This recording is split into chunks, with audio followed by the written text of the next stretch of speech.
Nous sommes dans Ésaïe au chapitre 6e. Nous allons lire depuis le premier verset jusqu'au verset 9e. L'année de la mort du roi Osias. Je vis le Seigneur assis sur un trône très élevé. Et le pan de sa robe remplissait les temples. Des séraphins s'éteignaient au-dessus de lui. Ils avaient chacun 6 ailes. Deux dont ils se couvraient la face. Des dont ils se couvraient les pieds. Et des dont ils se servaient pour voler. Ils criaient l'un à l'autre et disaient: Saint, Saint, Saint est l'Éternel des armées. Toute la terre est remplie de sa gloire. Les portes furent ébranlées dans le fondement par la voix qui retentissait. Et la maison se remplit de fumée. Alors je dis: malheur à moi, je suis perdu, car je suis un homme dont les lèvres sont impures. J'habite au milieu d'un peuple dont les lèvres sont impures. Et mes yeux ont vu le roi, l'Éternel des armées. Mais l'un des séraphins vola vers moi, tenant à la main une pierre ardente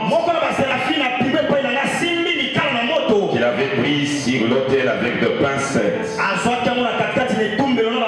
Il en toucha ma bouche et dit: ceci a touché tes lèvres. Ton iniquité est enlevée. Et ton péché est expié. Et j'entendis la voix du Seigneur disant: qui enverrai-je? Et qui marchera pour nous? J'ai répondu: mais voici, envoie-moi. Vous êtes incliné. Père divin, auteur de la vie, toi, les 3 fois saint, les anges n'ont pas la capacité de te regarder à cause de ta sainteté. Quelle grâce, quelle miséricorde. Tu as permis à Ésaïe, qui n'était pas un ange, de te voir. Et pendant qu'il le regrettait, tu as envoyé un des anges avec un chapeau de feu pour brûler sa lèvre, afin de l'expier. Tout cela n'était que l'expiation temporaire. Et en ce temps de la fin, tu es venu toi-même, l'authentique expiation. Expie-nous maintenant et rends-nous dignes maintenant pour entrer dans ta présence et y ressortir avec quelque chose. Débite avec nos pères, va avec nous jusqu'à la fin. Nous nous battons sur la commission de l'ange. L'ange t'a dit: si seulement tu amènes les gens de gloire, rien ne résistera à ta prière, pas même les cancers. Nous avons la foi en toi, Seigneur. Débite avec nous et termine avec nous. William Marion Branham, la parole faite chair. Amen. Que les Très-Hauts vous bénissent, vous pouvez vous asseoir. Je suis très heureux de continuer avec ce grand sujet, le 9e chapitre de la Sainte Doctrine.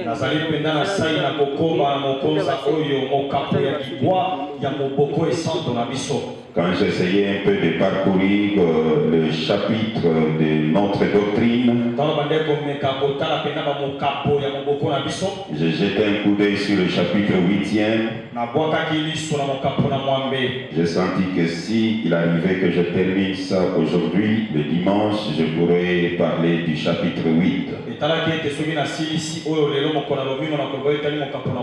Nous avons une doctrine vraiment complète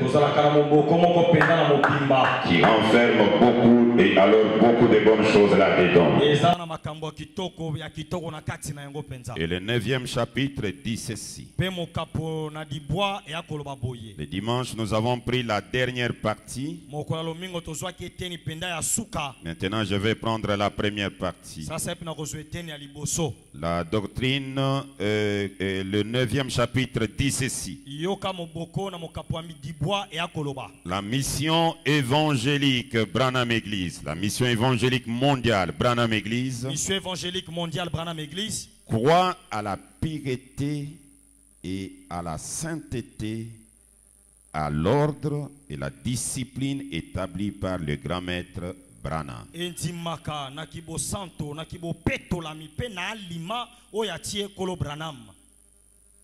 Aujourd'hui, je vais parler sur la sainteté et la pureté selon William Marion Branham.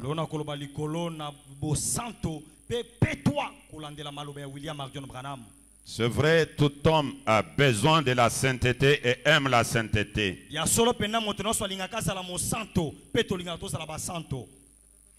Et comme tout le monde aime la sainteté,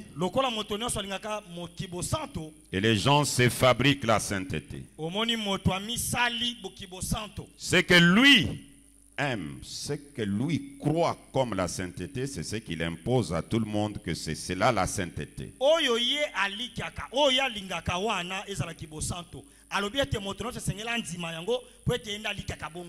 Même les Juifs, comme je l'ai toujours dit, qui ont crucifié Jésus à la croix, c'était au nom de la sainteté. Ils ont dit, lui qui est un homme, il s'est fait Dieu, il a blasphémé. Il y a des péchés, mais pas jusqu'à ce niveau-là. Il doit être crucifié. C'était au nom de la sainteté. Mais est-ce que cette sainteté, c'est ce que Dieu exigeait? C'est ainsi que la sainteté des hommes, ça peut engendrer la vengeance, mais au nom de la sainteté. Il m'avait fait, je l'ai eu.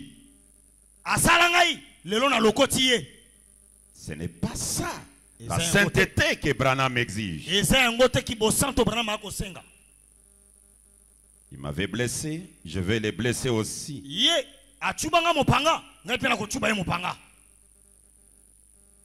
Mais écoutez, je suis dans Hébreux chapitre 3. Je commence avec chapitre 2. Prêché le 28 août 1957. Je lis le paragraphe 60. Maintenant, ainsi Dieu était au commencement, avant qu'il n'y ait jamais eu aucune lumière, avec qu'il n'y ait jamais eu un atome, avant qu'il n'y ait jamais eu une étoile, avant qu'il n'y ait jamais eu quelque chose de visible. Dieu remplissait tout l'espace. Et là-dedans, il n'y avait rien d'autre que la pureté. Un amour pur. Une sainteté pure. Une justice pure. C'était l'esprit. Il couvrait tout l'espace. L'éternité que nous ne pouvons pas sonder. Cela dépasse tout ce que nous pouvons imaginer. Avant toute chose, l'âge d'Éphèse, prêché le 5 décembre 1960. Le paragraphe 234. Le grand maître dit ceci. La voix de Dieu, la voix de Dieu, c'est la sainteté. La voix de Dieu, c'est la sainteté. Que tous les membres du corps de Christ ici le sachent. À moins que vous ne viviez une vie sainte. Dieu refuse votre sacrifice. Le sacrifice doit être offert par des mains saintes. C'est la vérité. Les souverains sacrificateurs, avant qu'ils ne puissent entrer pour offrir les sacrifices, devaient être saints, consacrés, oints, parfumés, et tout, avant même de pouvoir marcher dans la présence de Dieu pour offrir le sacrifice. Est-ce la vérité? Alors comment pouvez-vous tromper, voler, chercher des histoires, vous disputer avec vos voisins et tout le reste, vous comporter comme vous le faites et venir ensuite en disant: oh Seigneur Dieu,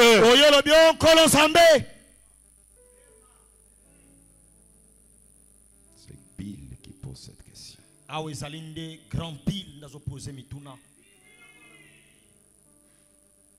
Je suis dans la perfection. Je vais lire depuis le paragraphe 28 jusqu'à 32. Suivez très bien. C'est prêché le 19 avril 1957. Maintenant, Dieu au débit exigeait la perfection. Exigeait la perfection. Jésus, quand il est venu sur terre, a dit: soyez parfaits comme votre Père Céleste est parfait. Et la loi, possédant un nombre de choses à venir, la loi qui possède l'ombre des choses à venir ne pouvait jamais amener à la perfection l'adorateur. La loi n'amènera personne à la perfection. Branham dit: vous saisissez l'image. Maintenant recommençons afin d'être sûr que vous ne les manquiez pas. Dieu exige la sainteté parfaite. Nul ne peut se tenir en sa présence. Nul ne peut se tenir en sa présence avec une seule petite tache de péché.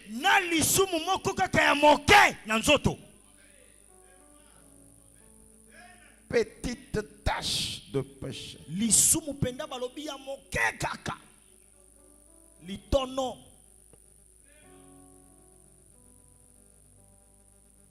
Dieu exige la sainteté parfaite. Nul ne peut se tenir en sa présence avec une seule petite tache de péché.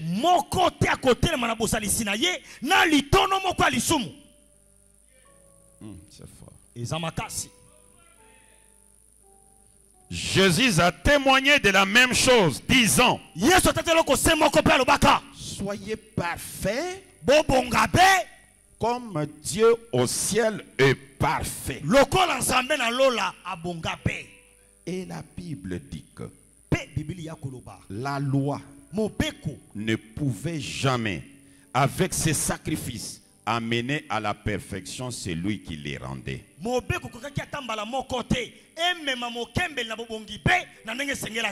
Donc, la loi ne pouvait rien amener à la perfection. C'était seulement un indicateur. Ce sacrifice fait chaque année ne pouvait jamais amener l'adorateur à la perfection. Ainsi donc, personne sous la loi ou gardant de loi, ou sous les ombres, ne pouvait être parfait. Est-ce que l'ensemble a compris? Personne sous la loi, sous les ombres. La loi, c'était Moïse avec son testament. Et la loi était l'ombre de Jésus. Jésus lui-même était aussi l'ombre. Alors sous les ombres, sous la loi, personne ne peut arriver à la perfection.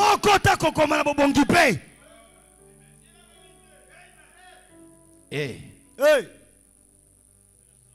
s'il y a quelque chose que je puis faire pour me rendre moi-même parfait dans la présence de Dieu, alors Christ n'avait pas à mourir pour moi. S'il y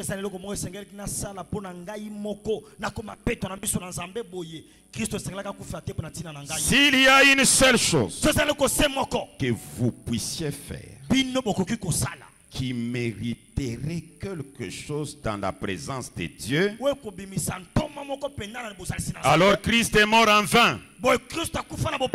Ce n'est pas le fait de garder la loi, ni vos idées légalistes, rien de votre propre sainteté, rien que vous puissiez faire, que vous puissiez arrêter de faire, arrêter de mentir, arrêter de voler, arrêter de fumer du tabac, arrêter d'aller au cinéma. Vous êtes encore perdu. Mais frère Branham, la sainteté pour toi c'est quoi? Rien ne peut le faire. Adhérer à des églises, à des rites, à des cérémonies, les baptêmes, les ordres de l'église, lire des credos, dire des prières, toutes ces choses ne comptent pour rien. Vous êtes perdu. Vous ne pouvez faire une seule chose de vous-même, car vous êtes pécheurs sous la condamnation.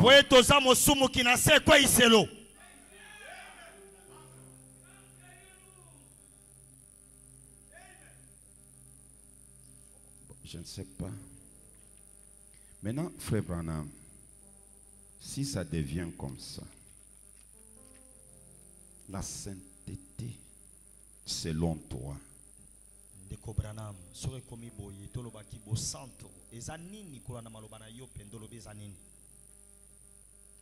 Dieu se cache et se révèle dans la simplicité. Écrivez depuis 232 les paragraphes. Je pars directement à 236. Écoutez ce que le grand Branham déclare. Il dit ceci. Et vous voyez, les gens de la sainteté se sont mis à dire: les femmes doivent porter les cheveux longs et des manches longues et toutes ces choses-là, et des jupes longues, et elles ne doivent porter aucun anneau de mariage ni bijoux d'aucune sorte. Vous voyez, c'est devenu une sainteté des pharisiens. Voyez, c'est une sainteté fabriquée.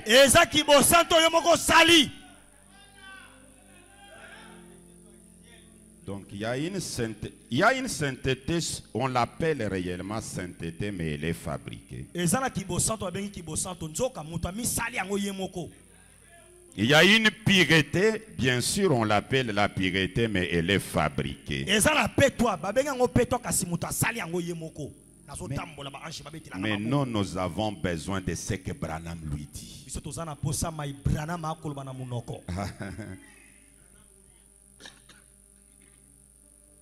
Excusez. Israël à la mer Rouge. Le 26 mars 1953. 26 mars 53. Le paragraphe 29. Jésus dit, soyez donc parfaits, comme votre Père céleste est parfait. Comment pourriez-vous jamais être parfait? Mais aux yeux de Christ, ce soir, chaque chrétien né de nouveau est parfait.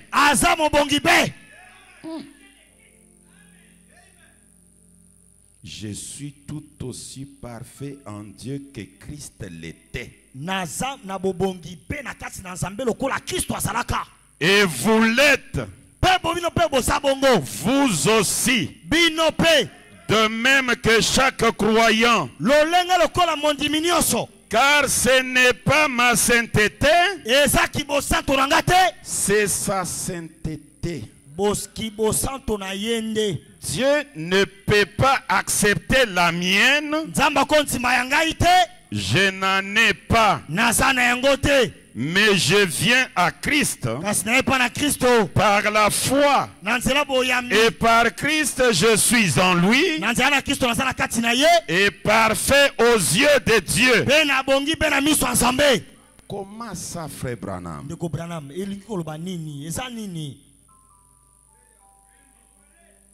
Écoutez Branham. Ah, ça c'est bon encore. Écoutez ce qu'il dit. Israël en mer Rouge, en Égypte. Je lis, c'est prêché le 25 mars 1953. 25 mars 1953. Bon, lisons quand même. C'est beaucoup, mais lisons. Paragraphe 57. Qui est-ce qui l'a fait? J'ai entendu et je suis venu. Non. Non. Pas du tout. Ce n'est pas que tu as entendu puis tu es venu. Non. Non. Pas du tout. Il nous a choisis. Branham dit temps passé. Nous a choisis l'église en lui.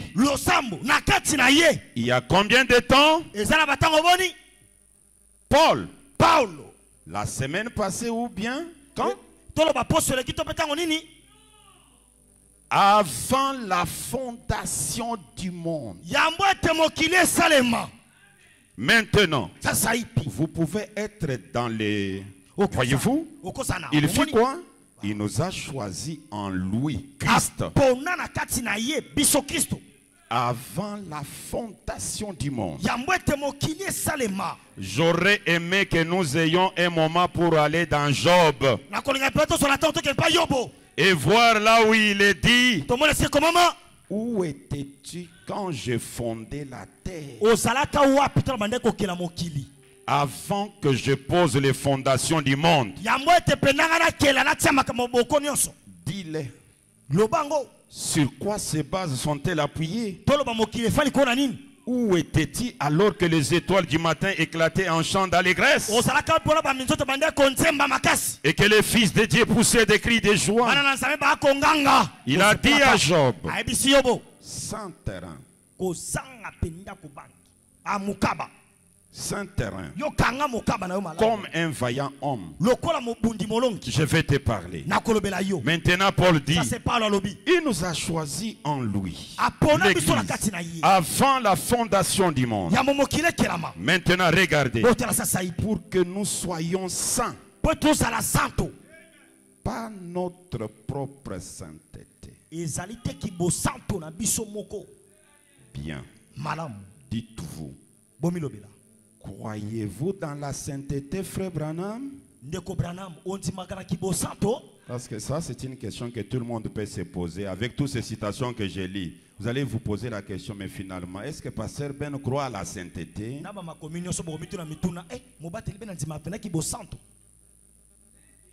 Et vous n'êtes pas les seuls.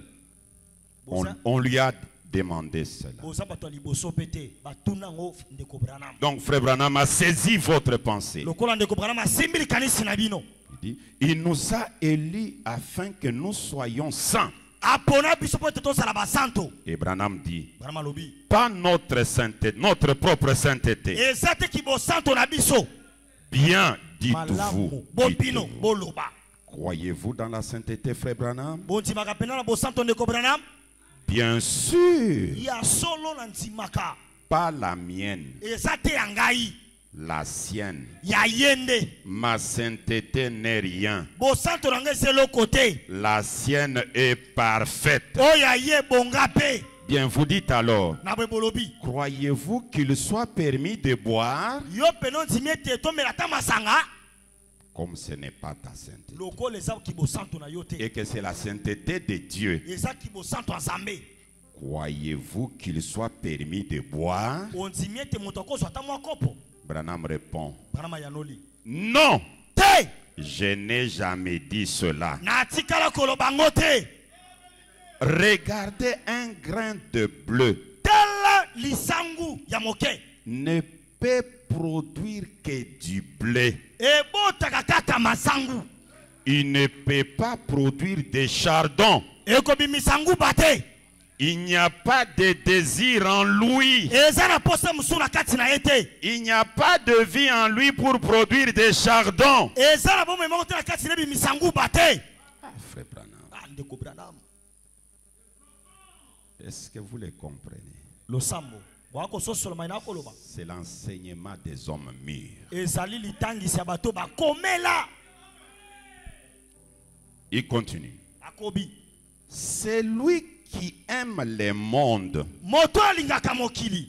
ou les choses du monde. L'amour de Dieu n'est point en lui. Maintenant, si vous arrêtez de faire cela parce que vous savez que vous devez le faire et arrêtez de faire ceci, c'est le signe que vous n'êtes encore nulle part.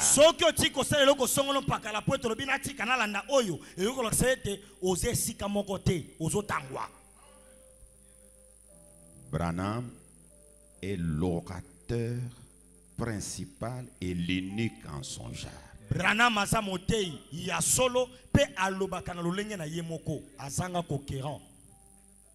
Il dit, maintenant, si vous arrêtez de faire cela,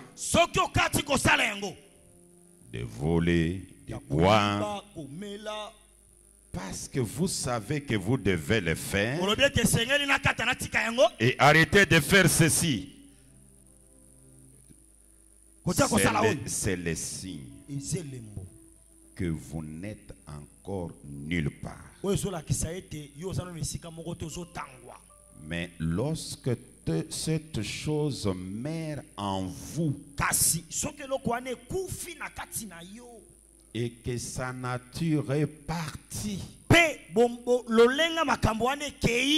il y a une autre personne là-dedans. Elle peut seulement produire le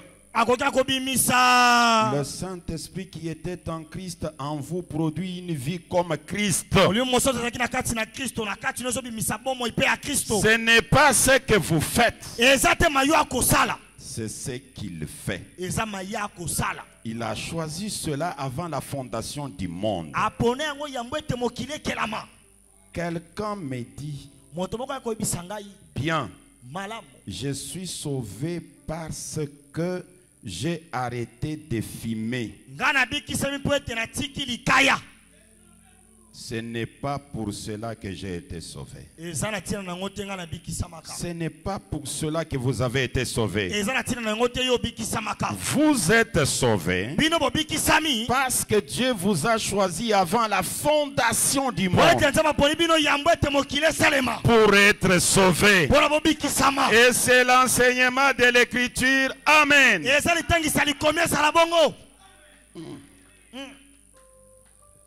Est-ce que l'Assemblée comprend ça?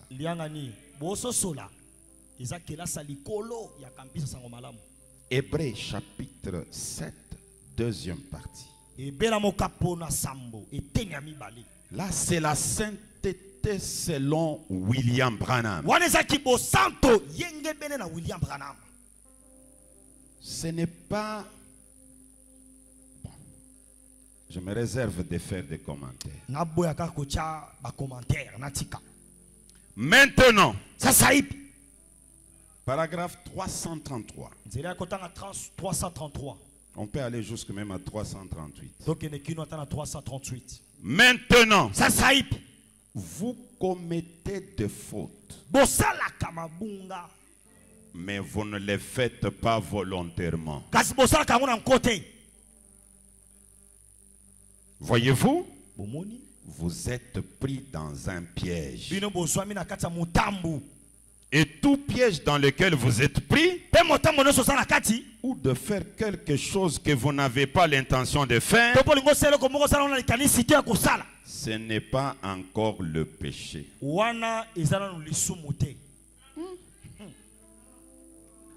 C'est vrai. Comment ça, Branham?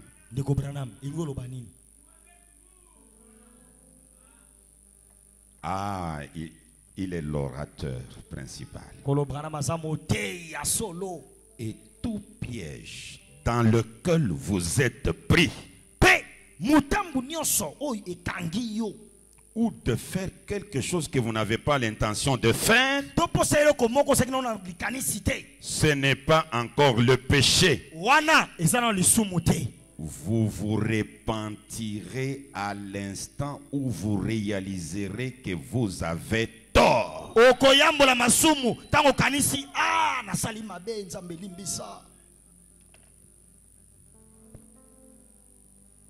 Quand vous voyez une personne qui ne se repent pas,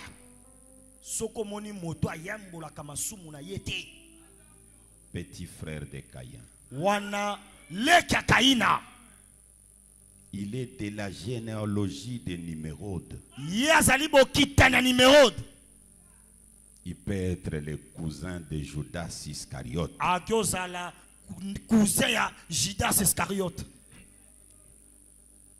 Ce n'est pas encore le péché. Vous vous repentirez à l'instant où vous réaliserez que vous avez tort. Vous ferez rapidement demi-tour et direz: je n'avais pas l'intention. Je n'ai pas réalisé cela. Vous pouvez dire cela tout au long de votre vie. Un homme ne veut pas être ainsi. Voilà pourquoi nous sommes tellement stupides et tellement dans les ténèbres. Ici bas sur terre, alors qu'il y a une expiation du sang pour nous tous les temps, afin de nous garder couverts. Parce que la première faute que nous commettons, 3 points. Voilà donc votre idée légaliste. Oh, vous savez quoi? Cette femme était sanctifiée. Dieu soit loué. Mais elle a mal agi. Je sais qu'elle est rétrograde. C'est faux. Elle n'est pas rétrograde. Elle a commis une faute.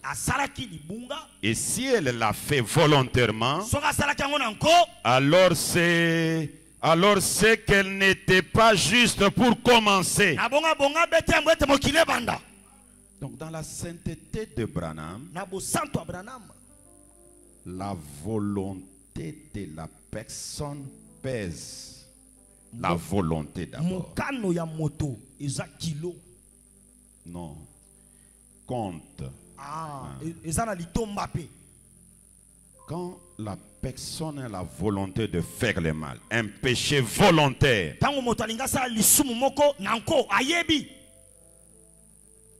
et une personne qui a fait une erreur involontairement,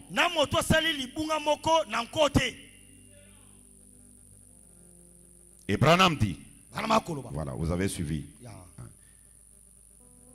Si elle n'avait pas l'intention de faire cela,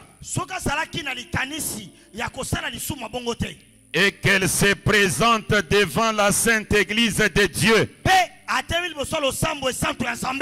et confesse sa faute en disant, je suis dans l'erreur, veuillez me pardonner. Vous êtes tout à fait obligé de le faire. Si vous ne le faites pas dans votre cœur, alors c'est vous qui devriez aller à l'autel. Donc aller à l'autel de manière à aller prier, se repentir. C'est vous qui êtes mauvais.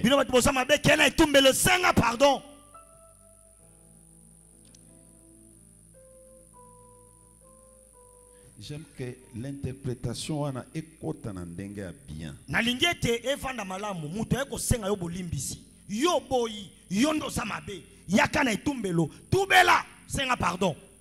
Si elle n'avait pas l'intention de faire cela, et qu'elle se présente devant la Sainte Église de Dieu et confesse sa faute en disant, je suis dans l'erreur, veuillez me pardonner, vous êtes tout à fait obligé de le faire. Si vous ne le faites pas dans votre cœur, alors c'est vous qui devriez aller à l'autel. C'est vrai. Voilà la véritable sainteté dans l'église. Il ajoute, voilà l'authentique sainteté. Non pas votre sainteté, mais celle de Christ.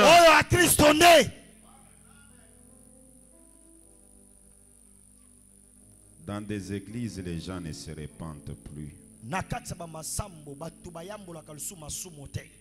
Ils sont loin de la sainteté. Dans les églises, les gens ne se pardonnent pas. Ils sont loin de la sainteté. Maintenant, écoutez cette question qu'on pose au grand maître Branham. Je vais prendre juste deux questions. Et la façon qu'il répond. Et puis je vais prendre une histoire pour clôturer aujourd'hui. Je suis dans questions et réponses. Je crois que c'est de 1954. Oui, je suis là. Non, c'est de 1962. Du 27 mai 1962. 27 mai 1962. Vous pouvez, en tout cas, noter cela, c'est un endroit où j'ai beaucoup aimé. Notez cela, le paragraphe 99 jusqu'à 128. Mais je ne lirai pas tout ça. Yokoma, 99 kino 128.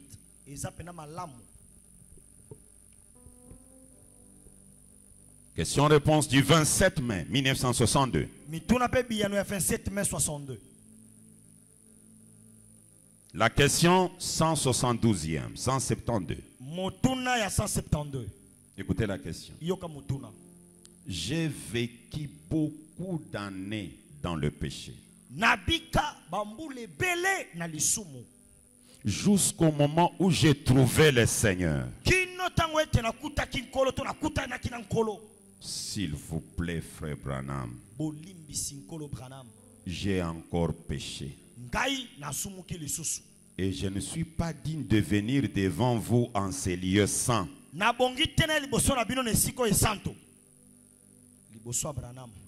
Je ne suis pas digne de venir devant vous en ces lieux saints. Veuillez me dire si je peux encore être restauré. Veuillez m'aider, frère Branham. J'ai un démon. Aidez-moi. Voudriez-vous m'imposer les mains et me restaurer à nouveau?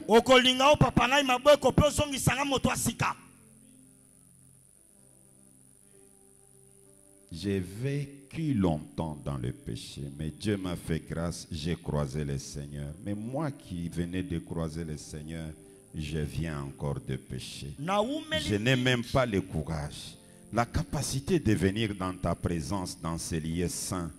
Moi, j'ai un démon. Aidez-moi. Est-ce que moi je peux encore être restauré?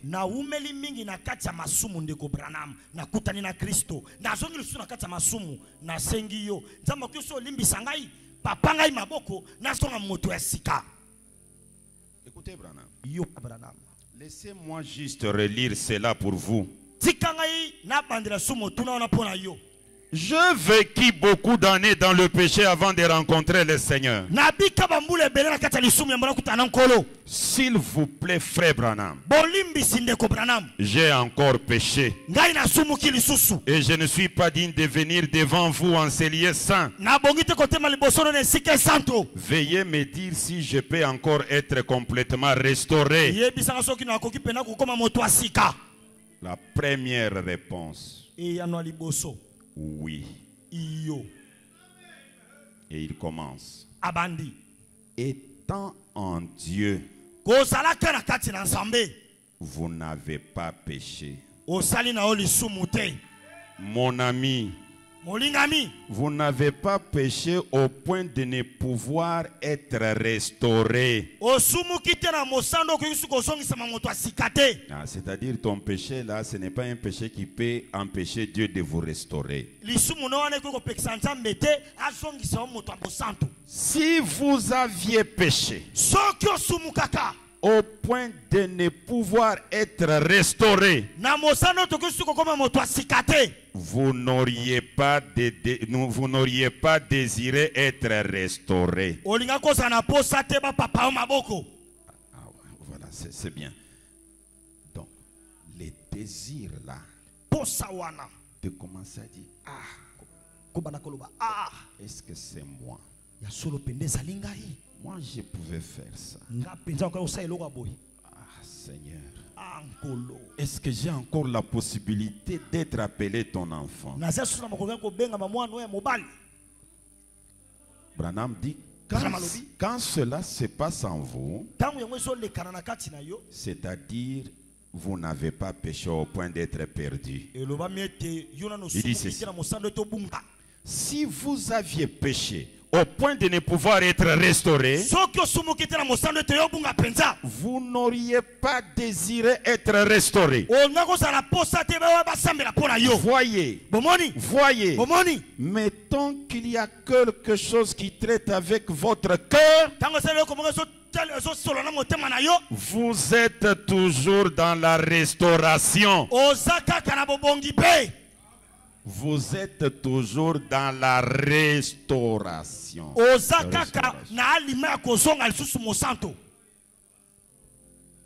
Avoir ce regret, peut-être ce que vous avez fait, personne n'a vu. Mais vous pouvez savoir si vous êtes un enfant de Dieu, la réaction de ton cœur après ton péché secret.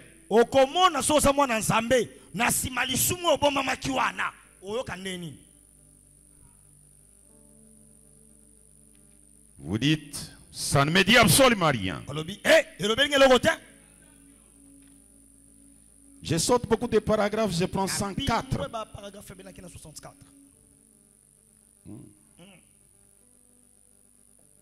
Écoutez Branham. Maintenant, si vous... Il y a une zone que vous pouvez traverser d'où il vous est impossible de revenir. Donc il y a d'autres choses que vous pouvez faire et vous ne rentrerez plus encore à la repentance. Mais s'il arrive que vous vous retrouviez encore dans le même état où vous étiez, cela prouve que vous êtes simplement déchu de la grâce. Rétrograder ne signifie pas être perdu. J'aimerais que quelqu'un me montre que rétrograder c'est être perdu. Qu'il prouve cela par la Bible. Un rétrograde n'est pas perdu. Il est simplement hors de la communion. Israël a rétrogradé. Mais il n'a jamais perdu son alliance. Il a perdu sa gloire ainsi que sa joie.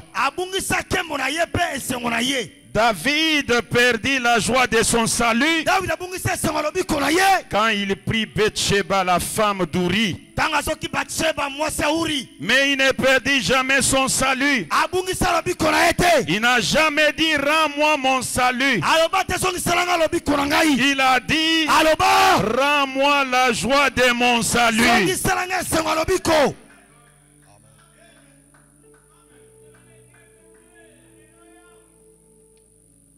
C'était la première question. Le Seigneur Branham en a répondu.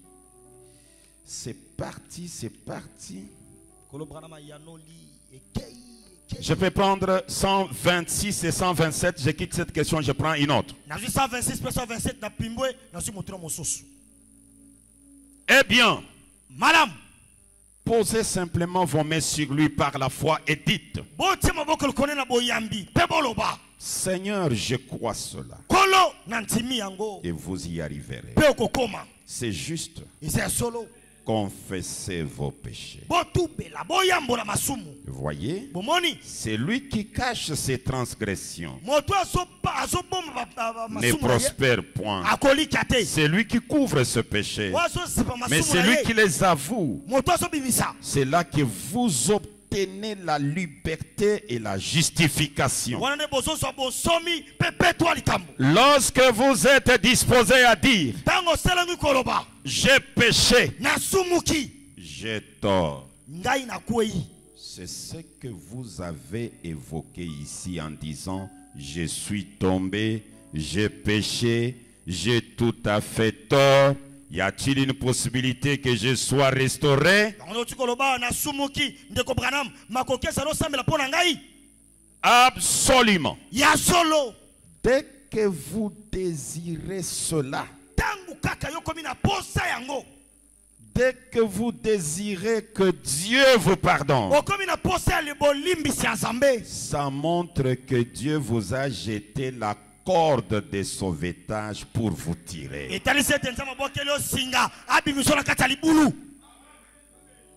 Juste quand vous avez ces désirs-là, c'est que la corde vous a été jetée. Sors de là où tu es. Change ses habitudes. Reviens, j'ai besoin de toi. Je peux prendre une autre. Là, c'est la sainteté selon Branham. Je prends cette autre question. Cette autre question, c'est une question de deux personnes mûres dans la parole. Ils discutaient. Mais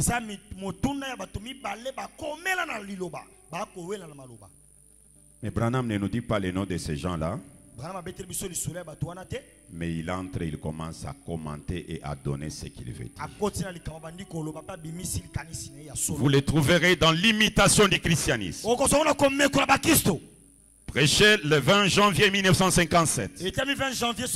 Depuis les paragraphes 62, allez jusqu'à 71. Écoutez. L'autre jour, un prédicateur posait une question à un autre prédicateur. Et maintenant, pardonnez-moi. Il y a un peu de ma doctrine à moi ici.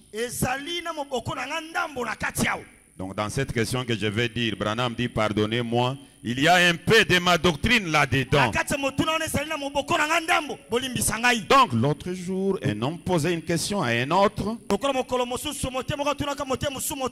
Il disait, ne crois-tu pas que si un jour un homme a été un enfant de Dieu, né de l'Esprit de Dieu,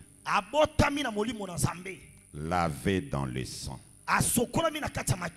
et racheté entièrement par Dieu par le renouvellement de son cœur, par le lavage d'eau, par le sang, par la parole, et qu'il devient un enfant de Dieu, penses-tu que cette personne-là puisse pécher et s'éloigner de Dieu au point d'être perdu? C'est ça la question. L'autre répond. Et le prédicateur qui parlait avec lui, comme il était très versé dans la Bible, il a dit, je répondrai à ta question quand tu auras répondu à la mienne. Et écoutez sa question à lui aussi. Penses-tu qu'un homme puisse être tellement bon qu'il ne mente pas, ne vole pas, ne fasse rien de mal, mais qu'il soit tellement bon que Dieu l'accepte dans le ciel sans le sang de Christ? Est-ce que vous avez bien compris la question? La réponse à la question. Et Branham dit la réponse là, que celui qui l'a donné, c'était un homme versé dans la Bible.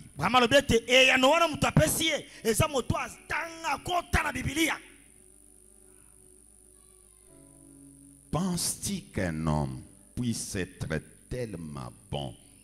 Et Branham dit, il y a ma doctrine là-dedans. La doctrine de Branham, c'est la sainteté de Branham que je vous prêche aujourd'hui. La sainteté selon Branham.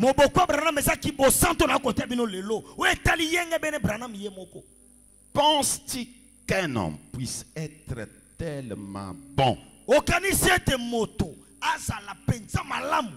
qu'il ne mente pas, ne vole pas, ne fasse rien de mal, qu'il soit tellement bon que Dieu l'accepte dans le ciel sans le sang de Christ?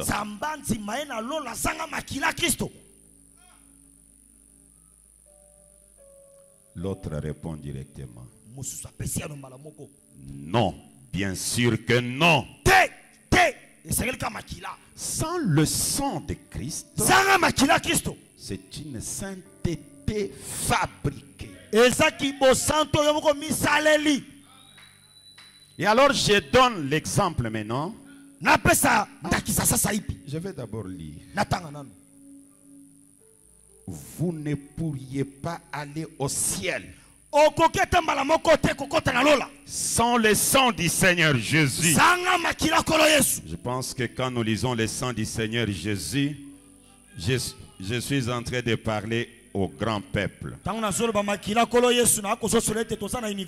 Ce sang-là a pris la durée de cet âge de l'église. En dehors des âges, ce n'est plus le sang de Jésus. C'est l'authentique expiation. Christ personnifié dans sa parole et fait chair.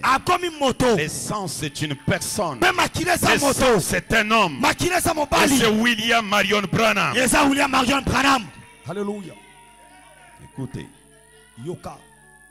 Il dit ceci. Vous ne pourriez pas aller au ciel sans le sang du Seigneur Jésus. Peu importe combien vous êtes bon. Ça, ce n'est que de la droiture fabriquée. Et nous n'allons pas au ciel sur le mérite d'une droiture fabriquée. Peu importe combien vous êtes bon, il vous est totalement impossible d'aller au ciel sur le mérite de votre bonté. Alors maintenant, je vous relate l'histoire vécue par Branham lui-même. Je ne relate pas. Je sais que je vais relater comme c'est écrit, mais je vais lire. Écoutez comment il dit. C'est par là que je vais terminer. Je sais que c'est l'histoire d'une vieille femme rétrograde devenue une pite. Une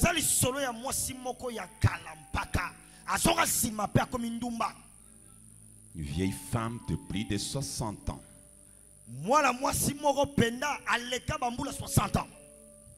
Qu'on pouvait retrouver dans des salles, dans des boîtes de nuit avec des jeunes garçons.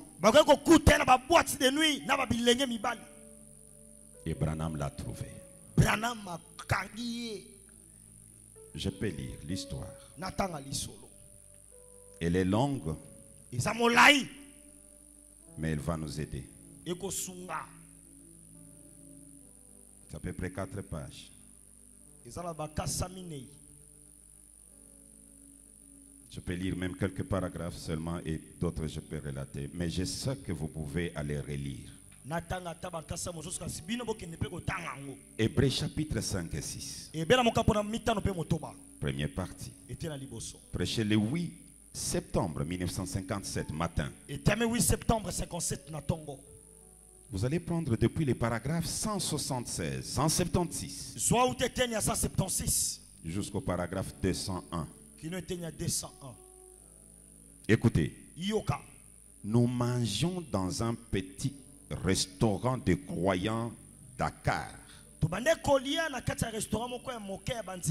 C'était un endroit merveilleux. Les petites dames qui s'y trouvent étaient aussi chrétiennes et avaient une tenue aussi sanctifiée que l'on puisse espérer. Elles étaient pures et vraiment gentilles. C'était un dimanche et j'avais faim. J'avais jeûné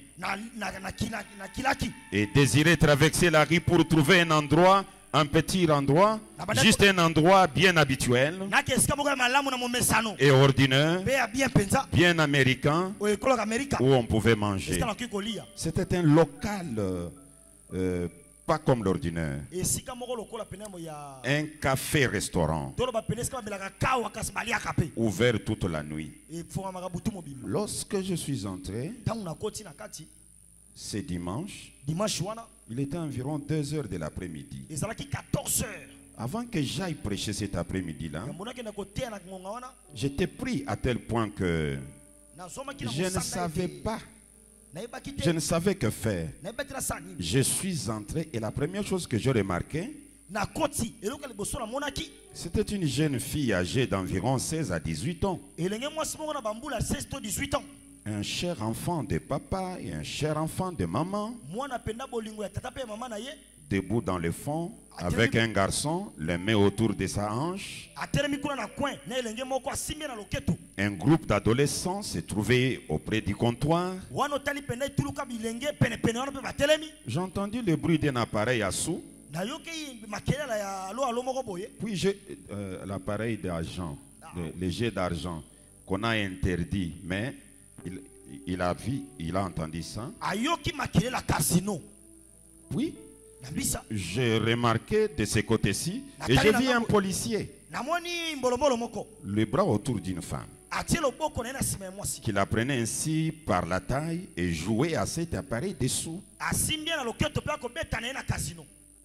Maintenant, vous les gens de Bouquet, vous savez que les jeux de cet appareil est interdit en Oyo.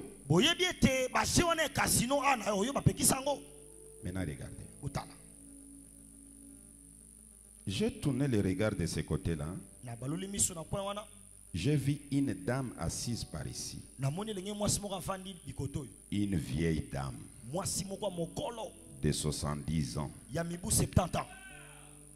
Et la pauvre dame, je ne reproche personne de vouloir paraître à son avantage. Elle, c'était étrange. Elle s'était coupé les sommets de cheveux à ras. Elle les avait vraiment teints en bleu. Elle avait une véritable couche de manucure. C'est ce que vous appelez de cette manière qu'elle s'était mise sur le visage. De grosses taches ici et là. Elle portait des shorts. Et cette pauvre vieille chose était tellement ridée de la chair.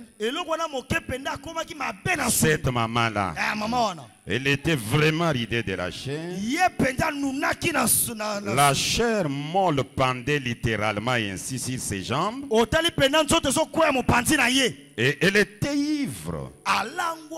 Elle était assise là avec un vieillard qui, en plein été, portait un de ce vieux par-dessus gris de l'armée. En tissu, gris brune oliviâtre. Et c'est par-dessus lui pendait comme ça. Il avait autour du cou une grande écharpe. Il y en avait deux comme ça. Tous des ivres qui entouraient cette pauvre vieille femme. Je me trouvais là. Regardez autour de moi. J'ai dit, Dieu, comment peux-tu supporter cela?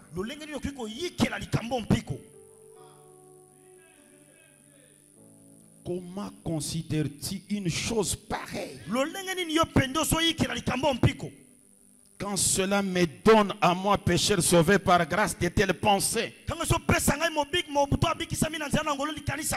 Comment peux-tu regarder ces choses? Oh, il semble que tu devrais détruire ces choses. Il fallait détruire. Est-ce que mes petites filles, Rebecca et Sarah, vont devoir subir pareille influence? Est-ce que mes deux petites vont devoir faire face à cette société comme elle est aujourd'hui, où les gens agissent de la sorte? Dieu, comment pourrais-je? Que puis-je faire? Évidemment, c'est sa grâce. S'ils ont été destinés à la vie éternelle, ils y arriveront. S'ils ne l'étaient pas, ils n'y arriveront pas. Je n'en sais rien. Cela dépend de Dieu. Je ferai mon devoir. J'ai songé. Comment peux-tu les supporter, mon Dieu?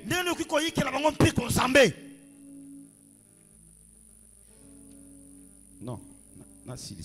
Comment frère Branham lui-même était choqué. Il semble que tu es tellement saint que tu devrais effacer cette chose de la terre. J'ai dit, regardez cette pauvre grand-mère assise là. Regardez cette jeune fille là-bas, dans le fond. Et voici une femme debout, âgée probablement de 25 ans. Et ces policiers, les bras autour de sa taille. Et jouant un appareil à sous. Il n'y a plus de loi, plus de nation. Il n'y a plus d'esprit maternel. Les anciens ne sont plus. Et dans le fond là-bas, une jeune fille est assise. Elle est aussi perdue. Regarde les jeunes gens, alors qu'ils devraient être à l'église ou à un endroit semblable. Frère Branham est en train de regretter. Mais un événement vient de se passer là.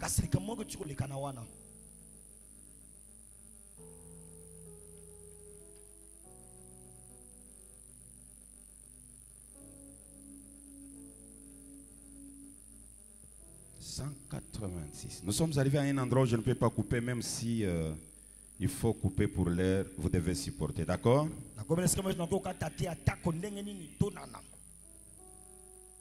Puis j'ai commencé à voir quelque chose se mouvoir en face de moi. Pendant qu'il était en train de réclamer le jugement contre cette femme,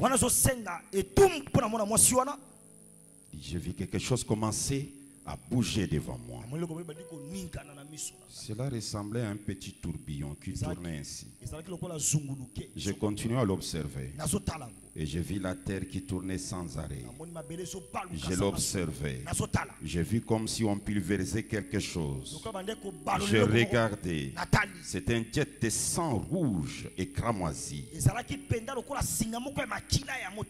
D'un côté à l'autre, tout autour du monde, c'était comme un tourbillon qui l'entourait, comme une comète. Il y avait un tourbillon tout autour pareil à ceci. Et je regardais ce tourbillon juste au-dessus de lui. Juste au-dessus de lui.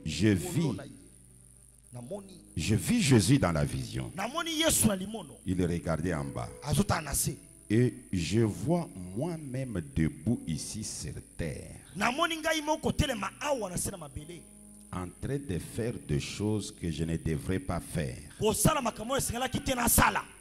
Et chaque fois que je péchais, Dieu m'aurait tué, car le jour où tu en mangeras, ce jour-là tu mourras.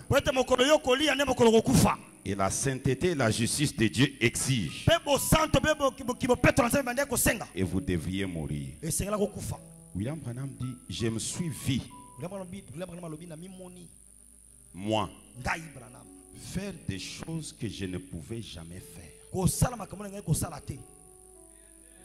Et au lieu que je sois tué, je vois le sang qui circulait là, ça tombe, ça efface. Écoutez ce qu'il dit. Je vais terminer. Je commence à... Et j'ai vu mes propres péchés monter. Et chaque fois qu'ils étaient prêts à frapper le trône, son sang agissait comme un pare-choc de voiture. Il les attrapait. Et je vis ce sang être secoué tandis qu'il coulait. Et je l'ai vu lever le main et dire, Père, pardonne-lui, car il ne sait pas ce qu'il fait. Après un moment, il entend une voix qui dit, j'ai refusé de lire beaucoup de choses ici. Toi, tu as péché. Tu as vu, hein? Tu as vu, hein? Tu as vu, hein? Je t'ai pardonné.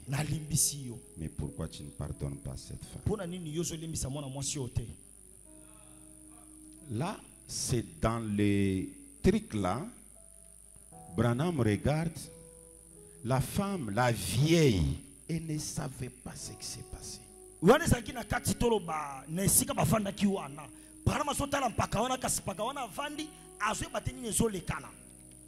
Et finalement, William Branham va aller voir la femme. William Branham a dit Il dit quand je suis sorti de la vision, je me suis approché. J'ai trouvé le monsieur qui était assis, il était allé se soulager. Madame, excusez, est-ce que je peux prendre place? La femme dit non, je suis occupé. Et William Branham lui dit non, pas dans ce sens-là. Je vais te dire quelque chose, je suis prédicateur de l'évangile. Et William Branham commence à lui parler. Et il lui dit, quand je suis entré ici, j'ai vu les choses que tu faisais. Voici les pensées qui me sont venues. Et après, j'ai vu le monde tourner avec le sang qui tournait. Et la voix m'a dit que tant que tu respires, il y a la possibilité que Dieu te récupère. Pendant que tu respires, ça veut dire que le sang coule encore pour toi. Et la femme dit à Frère Branham, je suis une vieille femme rétrograde. Mon père et ma mère m'ont élevé dans la voie de l'évangile. Il y a des choses qui se sont passées dans ma vie. J'ai abandonné. J'ai commencé à boire. J'ai commencé à faire ceci. J'ai fait beaucoup de mal. Et Branham dit, j'ai dit, cela n'est pas un obstacle. L'une ou l'autre chose m'a averti de venir vous dire ces choses. J'ai dit, Dieu avant la fondation du monde vous a appelé sœur et vous agissez mal et vous ne faites qu'aggraver votre cas. Elle a dit, pensez-vous qu'il aimerait m'avoir moi, Dieu? Regarde. Regarde ce que j'ai porté. Regarde. Tu vois toi-même. J'ai des hommes ici. Donc ils sont là tous les deux. Est-ce que Dieu peut me chercher encore moi?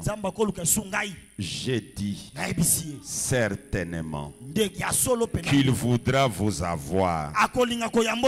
Et là, elle s'est mise à genoux. Nous nous sommes agenouillés au beau milieu du restaurant.